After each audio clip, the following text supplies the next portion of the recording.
किस्मत का रहस्यमयी घड़ा। एक समय की बात है, एक छोटे से गांव में रवि नाम का एक गरीब लेकिन ईमानदार किसान रहता था। उसकी जिंदगी संघर्षों से भरी थी, लेकिन वह हमेशा मेहनत से अपनी किस्मत बदलने की कोशिश करता रहता। एक दिन जब रवि अपने खेत में हल चला रहा था, तभी उसका हल किसी सख्त चीज से टकराया। रवि ने उत्सुकता से मिट्टी हटाई तो एक पुराना और रहस्यमयी घड़ा निकला। घड़े पर अजीब आकृतियां और प्राचीन लिपि में कुछ लिखा हुआ था। तभी वहां एक अजनबी बूढ़ा व्यक्ति प्रकट हुआ। वह सफेद दाढ़ी वाला रहस्यमय व्यक्तित्व का आदमी था। उसने कहा, ये घड़ा तुम्हारी जिंदगी बदल सकता है, लेकिन याद रखना, लालच करना तुम्हें मिटा देगा।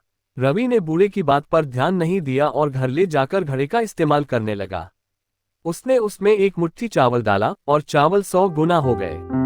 वह खुशी से झूम उठा। फिर उसने पैसे, गेहूं और सोना डाला और उसकी संपत्ति बढ़ती गई। धीरे धीरे गांव में उसकी अमीरी की चर्चा फैल गई। लोग उसके घर के बाहर कतार में खड़े हो गए, लेकिन रवि ने किसी को घड़े के रहस्य के बारे में नहीं बताया। एक दिन रवि के मन में एक खतरनाक ख्याल आया। उसने सोचा, अगर मैं इस घड़े में खुद को डाल दूं, तो मैं भी 100 गुना हो जाऊंगा। उसके लालच ने उसे अंधा कर दिया।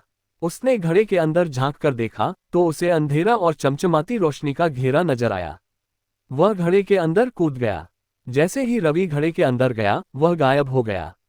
घड़ा गिरकर टूट गया और उसमें से अजीब सी काली धुआं निकली।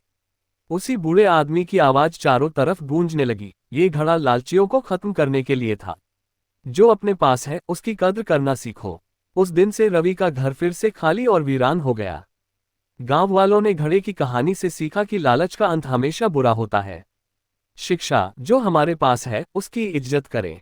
जरूरत से ज्यादा पाने की चाह विनाश का कारण बनती है। अगर कहानी अच्छी लगे तो प्लीज इसे लाइक, शेयर और सब्सक्राइब करें।